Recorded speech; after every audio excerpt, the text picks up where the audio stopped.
नमस्कार दर्शकों, मैं ज्योति शर्मा स्वागत अभिनंदन करती हूं आप सभी का हमारे बेहद विशेष कार्यक्रम वैदिक गुरु में। हमारे आज के इस कार्यक्रम में हम चर्चा करने जा रहे हैं वास्तु शास्त्र के विषय में। क्या है वास्तु शास्त्र, किस तरह से इसकी उत्पत्ति हुई और किस तरह से वास्तु बताता है कि हमारे लिए कौन सी दिशा बेहतर है। और इस बारे में तमाम जानकारी के लिए इस वक्त हमारे साथ स्टूडियो में मौजूद हैं मयूरेश जी। चलिए सबसे पहले मिलकर उनका स्वागत करते हैं। बहुत बहुत स्वागत करूंगी कार्यक्रम में आपका। नमस्कार। तो बिल्कुल जैसा कि कार्यक्रम में कहा कि हम आज वास्तु शास्त्र के बारे में चर्चा करेंगे, किस तरह से उत्पत्ति हुई इस विषय पर चर्चा करेंगे।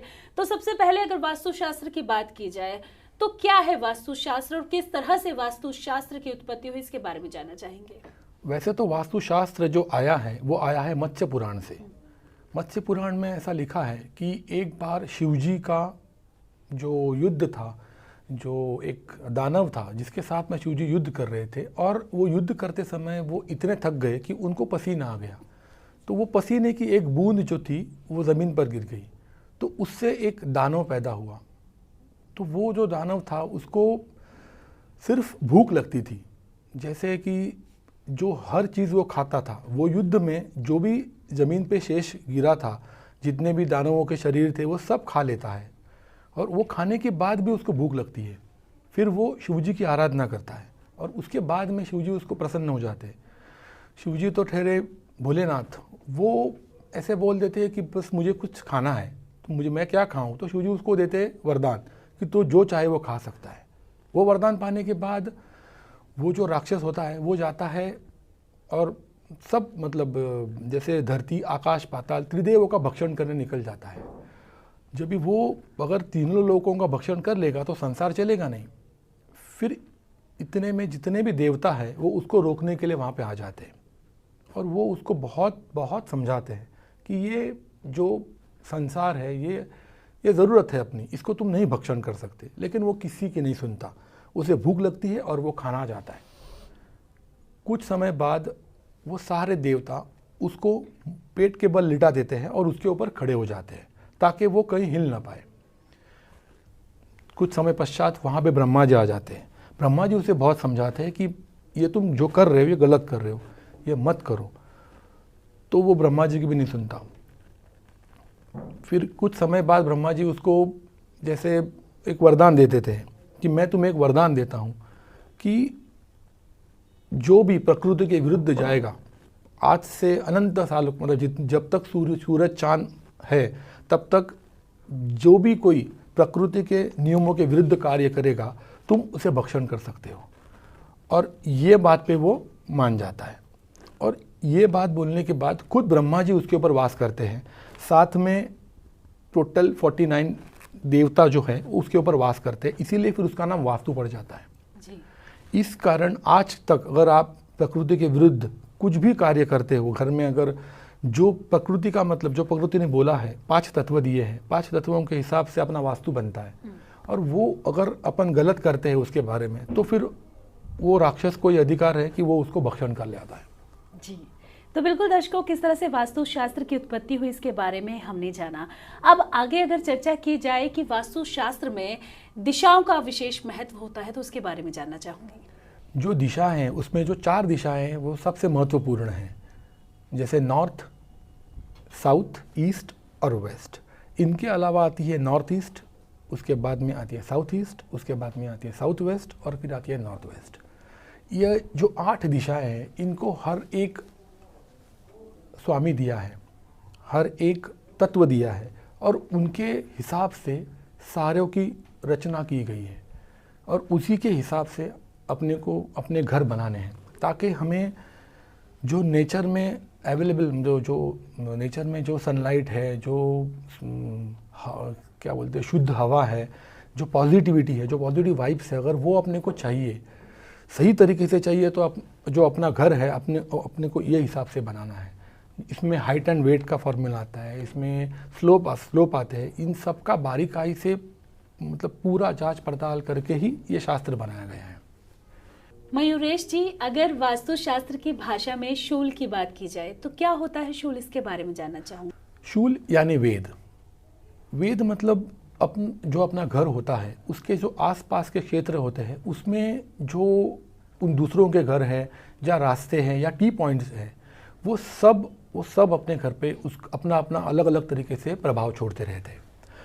अगर शुरू से देखने जाए तो जो नॉर्थ है, जो सबसे ऊपर मानी जाती है, वहाँ पर 2 आते हैं जो टी पॉइंट्स बोल सकते हैं। जो एक आता है जो नॉर्थ और ईस्ट की तरफ आता है, जो सबसे अच्छा माना जाता है। अगर आपके घर में नॉर्थ की तरफ से अगर कोई टी पॉइंट आता है, जो कोई रास्ता आता है, तो वो आपको बहुत शुभ फल देगा। मतलब आपको प्रॉस्पेरिटी मिलेगी, आपके घर में अच्छे संतान होगी, आपका बिजनेस अच्छा चलेगा, सब अच्छा होगा। उसके अलावा अगर 2 नंबर पे जाएंगे तो थोड़ा ईस्ट की साइड में आएंगे, तो वहाँ पर भी जो टी पॉइंट आता है वो भी आपको अच्छे से मतलब प्रॉस्पेरिटी देगा, सब अच्छा देगा। जो नॉर्थ से थोड़ा कम होगा, यहाँ पे आपको ईस्ट में ज्ञान बढ़ेगा। जैसे नॉर्थ में सिर्फ वेल्थ बढ़ेगी, ईस्ट में आपको साथ में ज्ञान मिलेगा। उसके नीचे आएंगे तो जो 3 नंबर का टी पॉइंट आता है वो आता है साउथ ईस्ट का।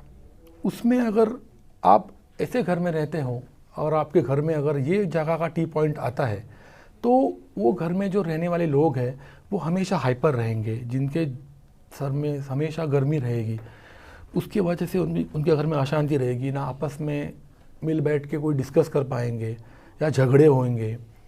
उसके अलावा अगर आप उनके घर में हमेशा हादसे होते रहेंगे, जिसकी वजह आग रहेगी, आग लगने के चांसेस बहुत रहेंगे।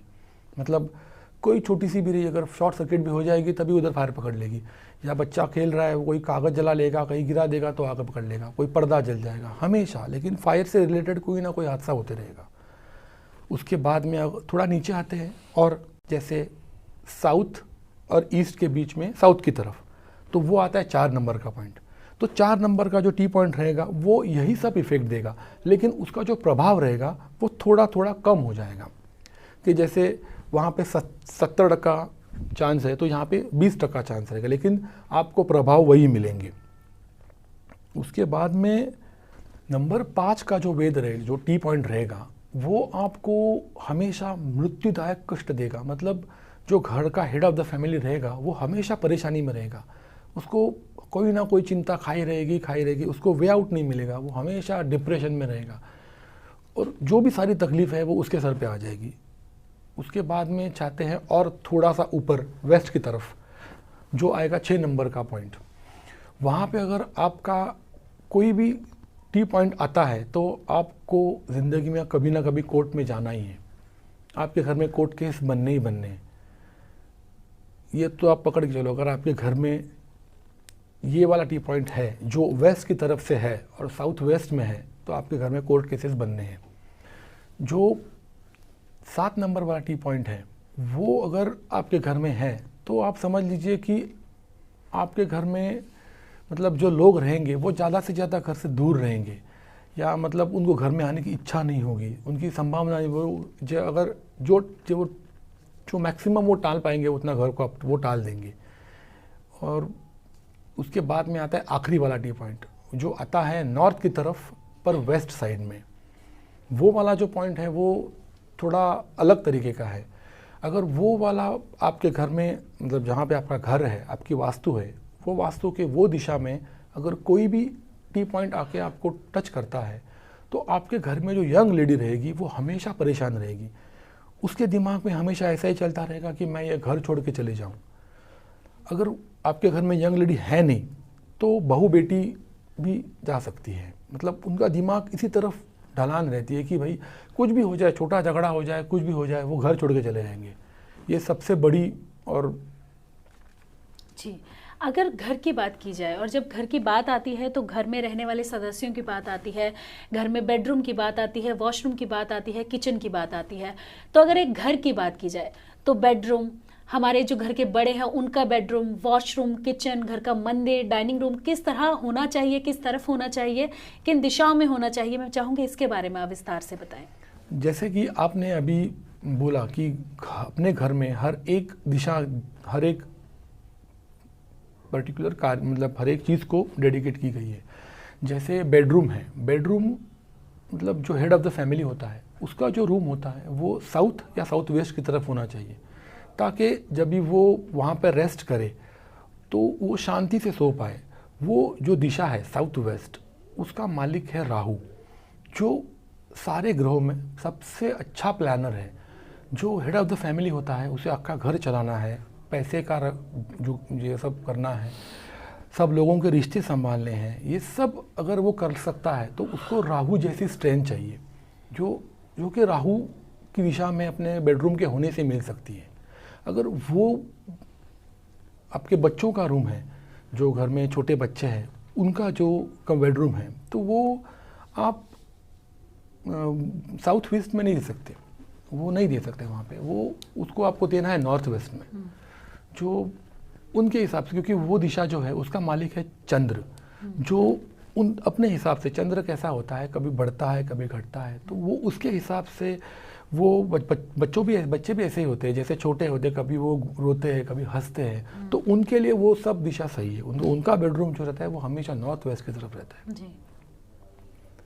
और बाकी रहा सवाल किचन का, किचन जो है वो उसके लिए सबसे अच्छी जगह होती है साउथ ईस्ट। साउथ ईस्ट जो दिशा है वो उसका मालिक है शुक्र, जो मतलब शुक्र जो है वो कला के मालिक है, जो वहाँ पे जो आप खाना बनाते हैं वो बहुत स्वादिष्ट बनता है जी।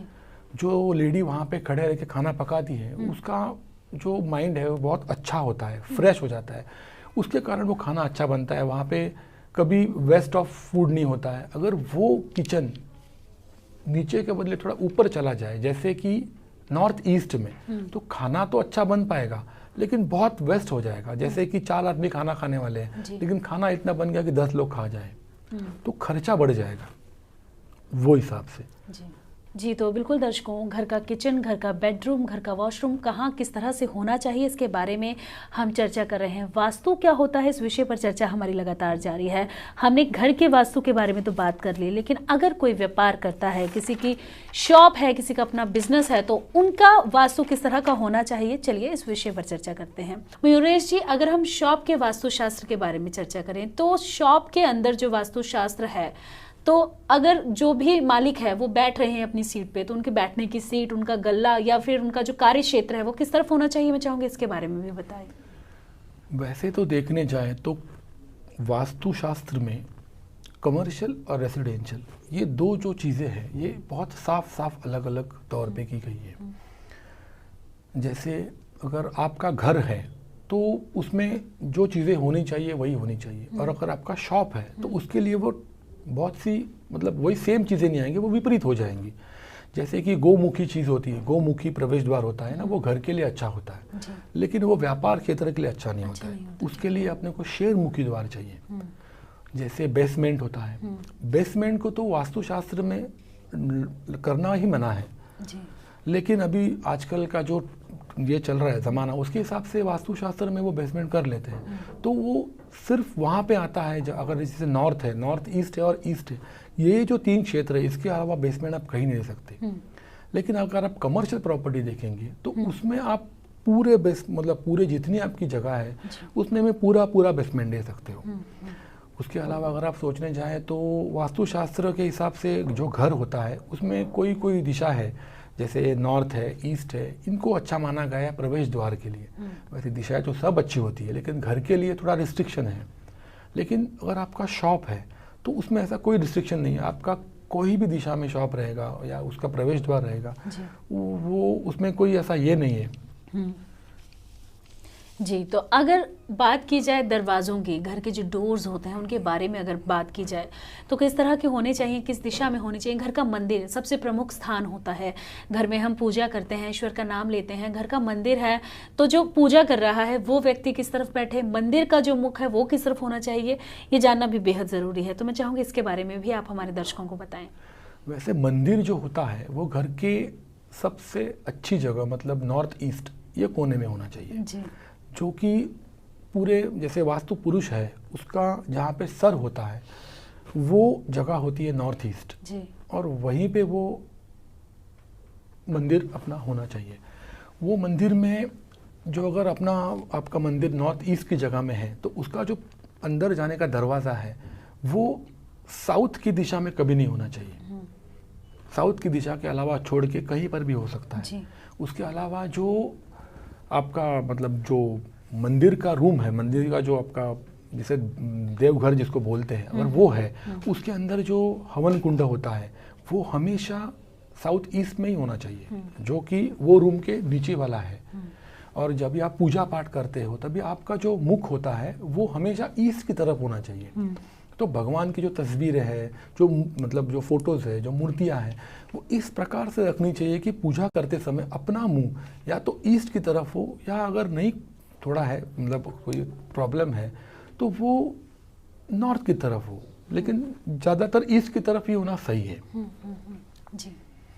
और उसके अलावा अगर बोलने जाए तो भगवान की मूर्तियाँ, इनके ऊपर भी कुछ शास्त्र में लिखा गया है कि जो माता जी होती है, जो मतलब कोई भी भगवान ले लीजिए, जैसे देवी माता है, उनकी 3 के अलावा मूर्ति नहीं होनी चाहिए। कोई नॉर्मली कैसा हो जाता है कि अपने मंदिरों में लोग 2-2, 4-4 मूर्तियाँ लगा देते हैं, इसने दी, उसने दी, ये मेरी माँ ने दी, ये मेरे पापा ने दी। लेकिन नहीं, जो मूर्तियाँ पूजा करने के लिए लगानी है वो सिर्फ एक भगवान की, या फिर जो देवी माता है उसकी 3 ही होनी चाहिए, उसके अलावा नहीं होनी चाहिए। अगर गणेश जी है तो 2 ही होने चाहिए। जैसे कि 7 इंच की मूर्तियाँ आती है, जो भी देवी माता की मैक्सिमम रहती है, कोई भी मूर्ति होगी, जैसे देवी माता की हो, गणेश जी की, वो 7 इंच से लंबी नहीं होनी चाहिए। अभी गणेश जी की मूर्तियाँ हैं वो 2 होनी चाहिए। सूर्य की प्रतिमा है तो वो भी 2 नहीं, 1 ही चाहिए। अगर शालिग्राम रखना है तो वो 1 चाहिए। शंख है तो वो भी 1 ही चाहिए, जिसकी अपन पूजा करते हैं। वो 2-2 रखना शास्त्र में नहीं माना गया है, और लोग रखते हैं, किसी को मालूम नहीं है। अगर आपको आपके मंदिर में जो आपका पूजा घर है उसमें आपको सामान रखने के लिए कबाड़ बनाना है तो वो साउथ में होना चाहिए या वेस्ट में होना चाहिए। कोई भी चीज़ ऐसी नहीं होनी चाहिए जो नॉर्थ या ईस्ट में हो, जो हेवी हो, जो भारी हो, जो विपरीत परिणाम अपने को भुगतने पड़ते हैं। घर का जो दरवाज़ा होता है वो बहुत ही इम्पोर्टेंट होता है।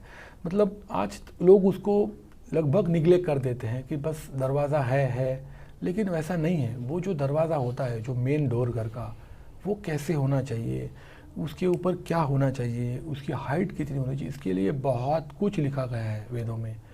जो अपने घर का दरवाज़ा है वो अपने घर के बाकी के दरवाज़ों से सबसे ऊंचा होना चाहिए, या फिर जो घर के अंदर जो दूसरे दरवाजे हैं ना वो उससे ऊपर नहीं चाहिए जाने।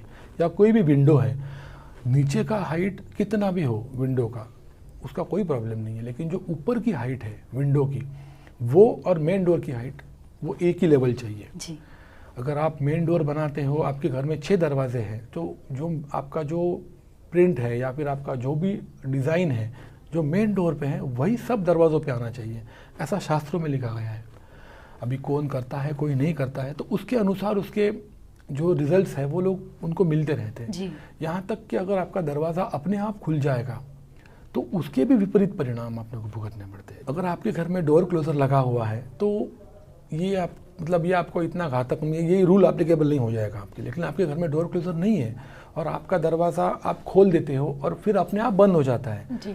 तो आपके घर में जो है वो आपका जो वंश है वो ही नहीं बढ़ेगा। मतलब आपके घर में जो पुत्र संतान है उसका जो प्रमाण है वो लगभग घट जाएगा।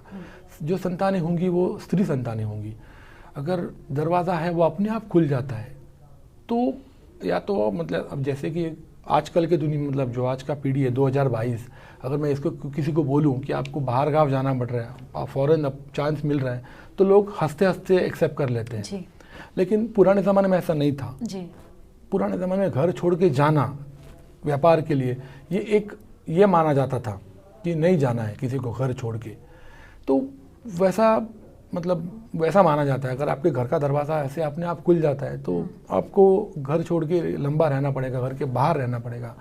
जैसे आपका जो घर का दरवाजे का लकड़ा है वो अगर गुल्लर का हो तो घर का जो मालिक है वो हमेशा परेशानी में रहेगा, उसको कभी शांति नहीं मिलेगी। मयूरेश जी, जब भी घर की बात आती है तो घर के बेडरूम के बाद किचन का एक महत्वपूर्ण स्थान होता है। और अगर किचन की बात की जाए तो किचन का हम इस्तेमाल करते हैं घर में खाना बनाने के लिए, और उसके बाद हम जो जगह का इस्तेमाल करते हैं वो होता है हमारा डाइनिंग रूम। तो जो हमारा डाइनिंग रूम है वो किस तरह का होना चाहिए, किस दिशा में बैठकर हमें खाना खाना चाहिए, इसके बारे में जानना चाहूँगी। बेसिक जैसे डाइनिंग रूम जो होता है वो हमेशा किचन के नज़दीक ही होना सब लोग प्रीफर करते हैं। लेकिन उसके अलावा अगर आप सोचने जाए तो वो नॉर्थ, ईस्ट या वेस्ट कहीं पर भी हो सकता है, सिर्फ साउथ में नहीं होना चाहिए। और जैसे अगर कोई खाना खाने बैठा हुआ है तो उसका जो मुंह है उसको जो फेसिंग है उसका फेसिंग हमेशा ईस्ट या नॉर्थ या फिर नॉर्थ ईस्ट, ये 2 दिशा है ना, यहीं पे होना चाहिए। अगर ऐसा नहीं होता है ना तो फिर वेदों में कुछ अलग शास्त्र लिखे गए हैं। जैसे अगर आप खाना खाने बैठे हो और आपका जो मुंह है वो आप पूरब की तरफ करते हो, जब ईस्ट में करते हो तो आपको ज्ञान की प्राप्ति होती है। अगर वही आप बैठे हो और आपका मुंह जो है वो वेस्ट की तरफ है तो आपको रोगों की प्राप्ति होती है। जो आप खाना खाते हो उससे आप रोग प्राप्त करते हो, ऐसा माना जाता है। अगर वही आपका मुंह है वो अगर नॉर्थ की तरफ रखा है तो आपको धन की प्राप्ति होगी, आपका मतलब जैसे वंश है वो आगे बढ़ेगा, आपका वो ओवरऑल ग्रोथ होगी। लेकिन अगर आप दक्षिण की तरफ मुंह करके खाना खाओगे तो जो प्रेत आत्मा होती है ना, वो उनकी प्राप्ति आप कर लेते हो। जैसे वो मांग लेते हो, सृष्टि के पास आप बोलते हो कि नहीं हमें ये चाहिए या ये मिलेगा, ऐसा मानना शास्त्रों में लिखा है। तो ये जो डाइनिंग रूम है ये तो सबसे महत्वपूर्ण चीज़ है। जी, तो बिल्कुल दर्शकों, आज हमने बात की वास्तुशास्त्र के विषय में, किस तरह से वास्तुशास्त्र की उत्पत्ति हुई, किस तरह से वास्तुशास्त्र के हिसाब से हमारा घर होना चाहिए, हमारा बेडरूम होना चाहिए, हमारा वॉशरूम, हमारा किचन, हमारा डाइनिंग रूम होना चाहिए और मंदिर होना चाहिए। तो मयूरेश जी, आप स्टूडियो में आए, हमारा और हमारे दर्शकों का मार्गदर्शन किया, बताया वास्तुशास्त्र के बारे में। तो इस तमाम जानकारी के लिए, हमारा और हमारे दर्शकों का मार्गदर्शन करने के लिए आपका बहुत बहुत धन्यवाद। धन्यवाद जी, नमस्कार। नमस्कार।